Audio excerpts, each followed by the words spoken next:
Problema 8.51.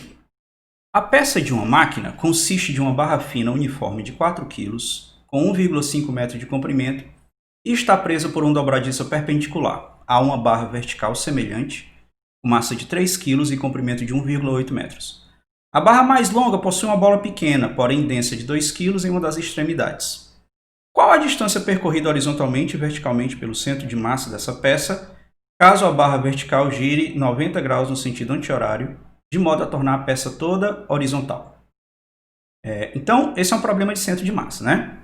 Então, o que é que a gente tem? Antes, a situação, a barra está todinha desse jeito aí. E como é que isso é? Como é que é isso? Temos, então, vamos colocar a nossa peça aqui em cima do nosso eixo XY, certo? Temos uma barra horizontal de 1,5 metros de comprimento e 4 kg de massa. Temos a barra vertical de 1,8 metros de comprimento e 3 kg de massa a 90 graus. E temos a esfera de 2 kg no final dessa barra maior. Certo? O problema diz que essas peças são todas uniformes. Então, a gente pode trocá-las pelo centro de massa individual de cada uma para poder calcular qual é o centro de massa do sistema. Então, o centro de massa da barra horizontal está bem aqui no meio dela. Tá certo? A coordenada desse ponto vai ser a metade do tamanho na direção x, que é 0,75, e coordenada 0 na direção y. O centro de massa da barra maior, vertical, vai estar bem aqui. Essa coordenada, como essa barra está alinhada com o final da barra horizontal, a coordenada x desse ponto aí vai ser 1,5 na direção x e menos a metade do tamanho da barra. E vai ficar menos 0,9. E por fim, temos o centro de massa da esfera maciça no final da barra. E a coordenada dessa esfera é 1,5 na direção x e menos 1,8 na direção y. Depois que a peça ficar toda na horizontal, a gente vai ter a seguinte situação.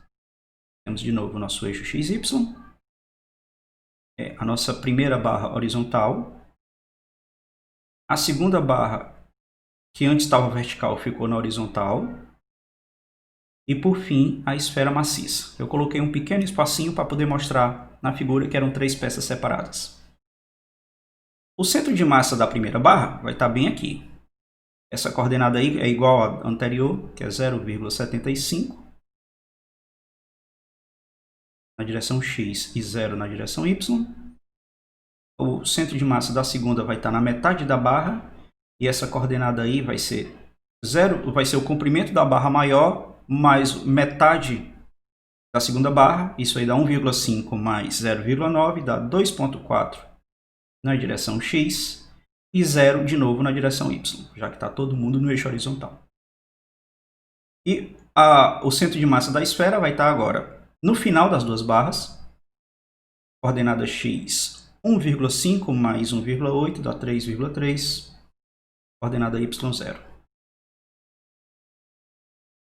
Certo?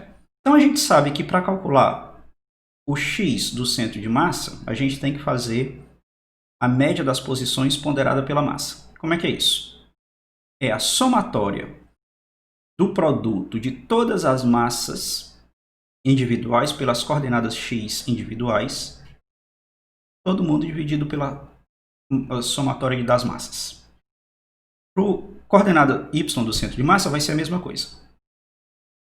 A somatória do produto das massas individuais com pelas coordenadas y dividido pela massa total.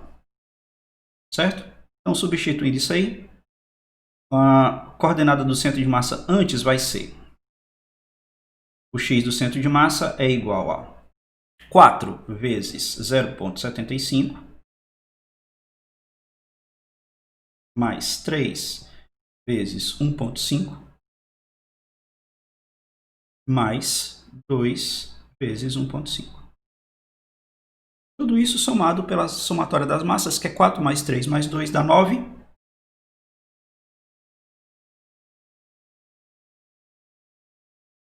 Isso aí vai dar que o x de centro de massa vai ser igual a 10,5 dividido por 9. Isso aí dá 1,17. O y do centro de massa vai ser 4 vezes 0 menos 3 vezes 0,9. Esse menos aí é porque a coordenada y é negativa. Menos 2 vezes 1,8. De novo, esse menos é porque a coordenada y é negativa da esfera. Dividido por 9, temos que a coordenada do centro de massa e a coordenada y do centro de massa vai ser menos 0,20. Certo? Então, vamos agora calcular a posição do centro de massa para peça já dobrada totalmente na horizontal. A gente vai ser o x do centro de massa da peça na horizontal vai ser 4 vezes 0,75. O centro de massa da primeira não mudou. O centro de massa da segunda aí vai ser mais 3, é a massa da segunda, vezes 1,5 mais 0,9 dá 2,4. 3 vezes 2,4. Mais 2 vezes a coordenada x, que é 3,3. Dividido por 9. Isso aí vai dar um x centro de massa igual a 16,8 dividido por 9, que vai dar 1,87. O y de centro de massa é fácil. Está todo mundo na horizontal em cima do eixo x. Então,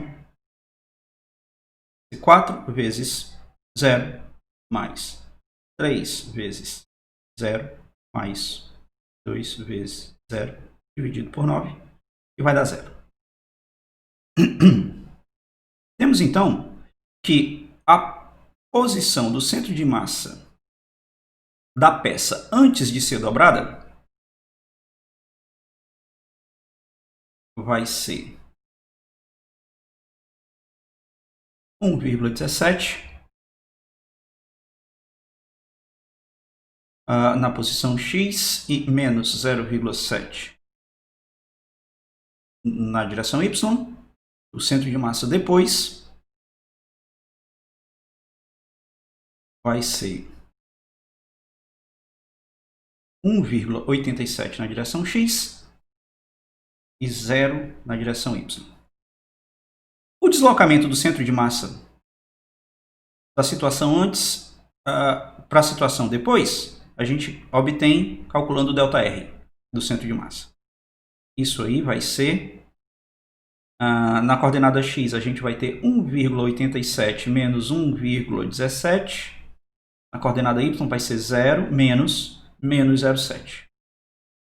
Então, a variação o deslocamento do centro de massa antes e depois vai ser 0,7 na direção x e 0,7 na direção y. E essa é a resolução do problema 8.51. Problema 8.55. Um modelo de avião com controle remoto possui momento linear dado por menos 0,75t ao quadrado mais 3 na direção y mais 0,25t na direção j. Quais são os componentes x, y e z da força resultantes que atuam sobre o avião? Item B. Em que instante t o componente x da força resultante que atua sobre o avião é igual a 0? Então vamos lá. A gente tem que o momento linear total aí, ele dá a equação do momento linear total, em que as três dimensões são px na direção x, py na direção y e pz na direção z. Certo? O px é dado pelo problema. Ele é igual a 3 menos 0,75 t ao quadrado. O PY, ele é dado também no problema, 0,25 vezes t. E o PZ não é dado no problema, então ele é zerado. Zero. Então, a força resultante, a gente sabe que é dado por a derivada do momento linear em relação ao tempo, certo? Então, a gente vai ter que a componente I qualquer da força resultante é simplesmente a derivada da componente I do momento linear em relação ao tempo. Sendo assim, a força na direção x vai ser dpx dt. Né? Então, derivando o px em função do tempo, a gente vai ter que vai ficar a derivada de 3 é 0, derivada de menos 0,5t ao quadrado vai dar, desce o 2, vai ficar menos 2 vezes 0,75, que multiplica t. Então, isso vai dar menos 1,5t.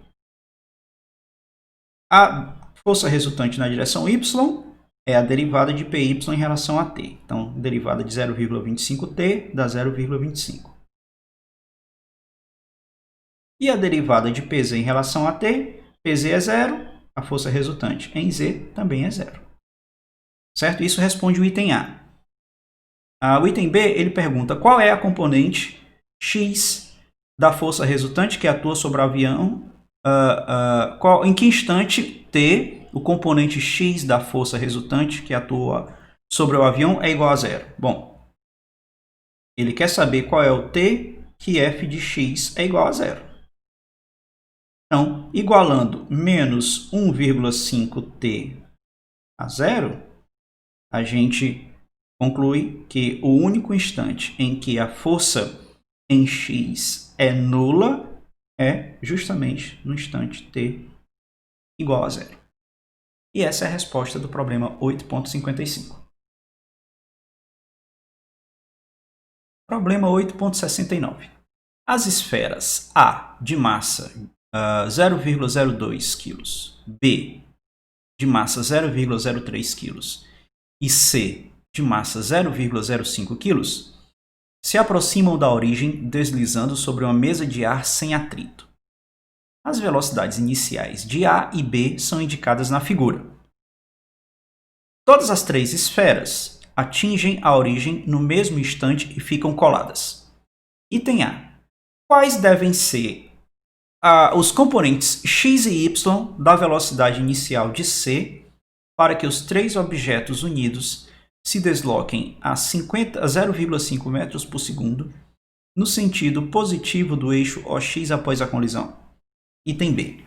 Se C possui as velocidades encontradas no item A, qual é a variação da energia cinética do sistema das três esferas ocasionada pela colisão? Então vamos lá. Então isso aí trata-se de novo de um choque inelástico. O item A, a gente vai calcular qual é os componentes da velocidade VC, né? Então, a gente vai conservar o momento linear total, MA vezes VA, forma vetorial, mais MB vezes VB na forma vetorial, mais MC vezes VC na forma vetorial. Isso aí vai ser igual a somatória das três massas vezes, ele diz que a velocidade final, os três juntos vão estar andando a 0,5 metros por segundo na direção positiva do eixo OX. Então, a gente vai ter uma velocidade final, certo? Na forma vetorial. Então, vamos escrever quem são essas velocidades. V', na verdade. Então, a gente vai ter que o nosso VA vai ser... note que o VA está andando na direção, no sentido negativo do eixo X. Não tem componente Y, né? Então, vai ser menos 1,5 na direção Y. O VB, aí a gente tem que projetar o VB nas componentes horizontal e vertical, né? Então aqui a gente vai ter o VBX, e esse aqui é o ângulo de 60. Né? E vamos ter aqui o VBY, certo? Então o VB do vetor VB vai ser menos 0,5, que é o módulo da velocidade VB, vezes o cosseno de 60, né, que é o VBX, só que o cosseno de 60 é igual ao seno de 30, que é igual a 1 meio, né? Isso aí na direção I, menos 0,5, que é o módulo da velocidade, vezes o seno de 60, que é raiz de 3 sobre 2, na direção J. E o vetor C, a gente não sabe quais são as suas componentes. Então vai ser simplesmente VCX, VCY. Certo? E o vetor V' após o choque, ele tem módulo 0,5 e aponta na direção I positiva. Certo? Então, vamos aí fazer a conservação do momento linear em X primeiro. Então, vamos colocar todos os vetores dentro da equação da conservação do momento linear e separar só quem é do lado esquerdo e do lado direito, quem é componente X. Então, a gente vai ter que vai ser 0,5 menos 0,5, não, peraí. A massa, né? Primeiro a massa de A, que é 0,02, vezes Vx, VAX, que é vezes menos 1,5, mais MB vezes VBX, que vai dar menos de novo, que a componente X do VB aponta na direção negativa, a menos 0,03, que é a massa do B, vezes a velocidade, é 0,5 dividido por 2 dá 0,25, mais massa do C, que é 0,05, vezes a componente VCX. E isso aí tem que ser igual a componente X após o choque, que vai dar exatamente a soma das massas.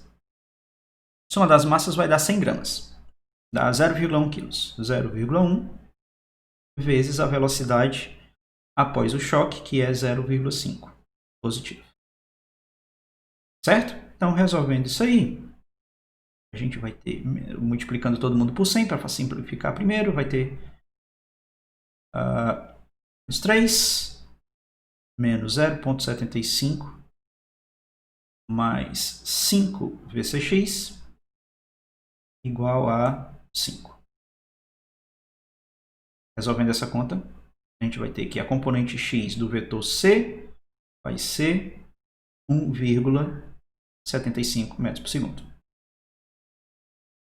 Em y, a gente vai fazer a mesma coisa. Pega todo mundo que é y do lado antes do choque e iguala com todo mundo que é y depois do choque. Só que depois do choque, a componente y é 0. Vai ter 0,02 vezes a componente y da velocidade A, que é 0,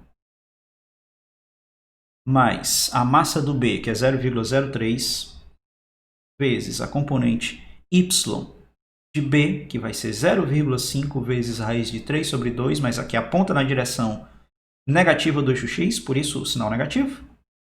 Isso aí vai dar, fazendo a conta, 0,43, mais a massa de C, 0,05, vezes a componente y. E tudo isso tem que ser igual à componente y após o impacto. E não tem componente y, então é igual a 0. Resolvendo essa conta, a gente vai ter que 5 vezes VCY vai ser igual a 1,29, de forma que a componente VCY vai ser 0,26 metros por segundo. O módulo da velocidade C vai ser simplesmente raiz quadrada de VCX ao quadrado mais VCY ao quadrado. E o módulo da velocidade em C vai ser a velocidade da partícula C, né? Vai ser 1,77 metros por segundo. Certo? Então, isso responde o item A. Aí o item B diz o seguinte: se C possui a velocidade encontrada no item A, qual é a variação da energia cinética do sistema das três esferas ocasionada pela colisão? Então, vamos limpar a tela. E vamos anotar bem aqui qual é o módulo da velocidade do corpo C antes. Certo? Então, nosso item B, ele quer que a gente calcule a variação da energia cinética. Só que a gente precisa calcular qual é a energia cinética total antes do impacto. A gente precisa calcular qual era a energia cinética antes do impacto. É a somatória das energias cinéticas de todas as partículas individualmente. Então, isso aí. A energia cinética da partícula A vai ser 0,02 sobre 2 vezes a velocidade ao quadrado. É 1,5, né? Ao quadrado, negativo, mas ao quadrado fica positivo. Isso aí vai dar 0,0225 joules. A energia cinética do corpo B, 0,03 dividido por 2, vezes a velocidade, que é 0,5 ao quadrado. Isso aí vai dar 0,0037 joules. A energia cinética do corpo C, 0,05 dividido por 2, vezes 1,77 ao quadrado. Isso aí dá 0,078 joules.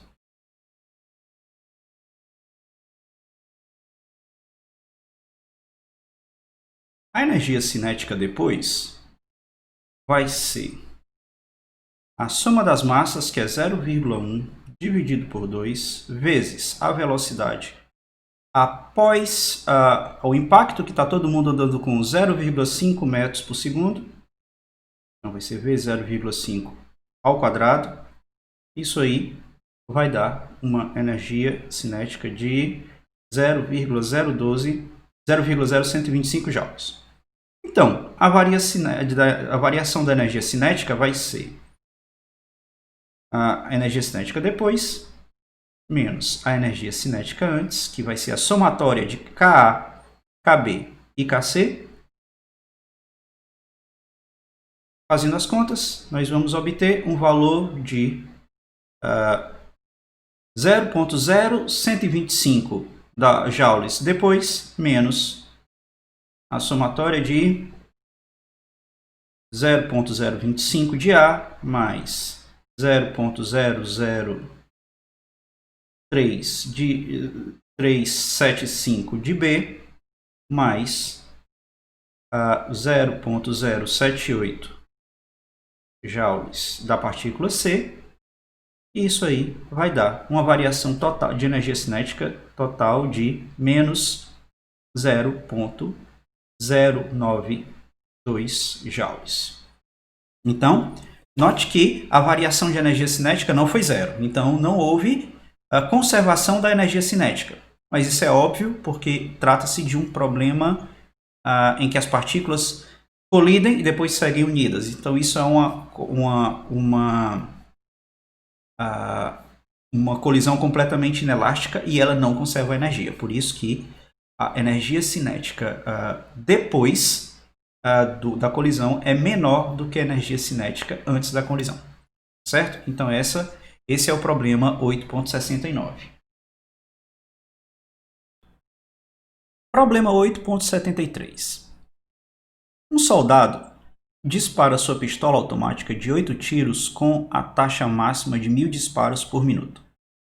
Cada bala possui uma massa igual a 7,45 gramas e velocidade igual a 293 metros por segundo em relação ao solo no momento em que a bala sai do cano da arma. Calcule a força média de recuo da arma durante esse disparo. Bom, em princípio, nós usaríamos a conservação do momento linear total para resolver esse problema, mas se nós quiséssemos calcular qual era a velocidade de recuo da pistola. Mas o que o problema quer é a força máxima, a força média de recuo da arma durante esse disparo. Como é um sistema isolado, a gente sabe que a força que a arma faz na bala vai ser, pela terceira lei de Newton, vai ter o mesmo módulo que a força que a bala faz na arma. Certo? Então, se a gente calcular a força que a bala sofreu, certo? A gente vai calcular, a gente sabe qual é o módulo da força de recuo da arma. Então, sabendo disso, a gente sabe que o P da bala antes do tiro é 0. A bala está parada. O P da bala depois que ela saiu da arma vai ser a massa da bala vezes a velocidade da bala. E o problema diz que isso aí, 7,45 gramas, isso aí dá massa de 0,00745 quilos, vezes a velocidade de 293 metros por segundo. Isso aí vai dar um momento de 2,18 quilogramas metro por segundo. O ΔP, a variação de momento linear que a bala sofreu, vai ser, portanto, igual ao P depois menos o P antes. Isso vai ser 2,18 quilogramas metro por segundo. Certo? Aí, para a gente calcular a força média sobre a bala, a gente tem que calcular o ΔP sobre ΔT. Quem é o ΔT? O problema diz que o soldado dispara 8 tiros, 1000 disparos por minuto. Não, ela tira 1000 vezes por minuto. Então, para a gente saber qual é o tempo de um único tiro, a gente divide 60 segundos por 1000, né? São 1000 tiros por minuto, a cada 60 segundos. Então, o tempo de um tiro vai ser 60 dividido por 1000. Então, o ΔT vai ser 60 segundos dividido pelo número de tiros que são dados em 60 segundos. Isso aí, um tiro leva, em média, 0,06 segundos. Pois bem, temos o ΔP, que a bala sofreu, e o ΔT, que é o tempo que ela acelerou, que o momento dela variou. Certo? Então, a força média vai ser, sobre a bala, vai ser ΔP da bala dividido por ΔT. Isso aí vai dar, dividindo 2,18 por 0,06, vai dar 36,4 newtons. Mas pela terceira lei de Newton,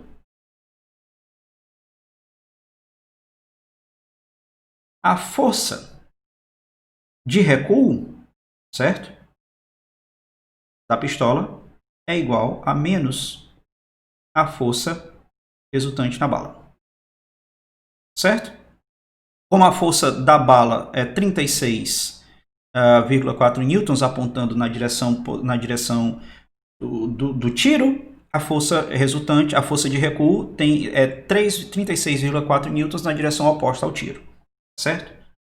Mas em módulo, a força de recuo vai ser 36,4 newtons. E essa é a resposta do problema 8.73.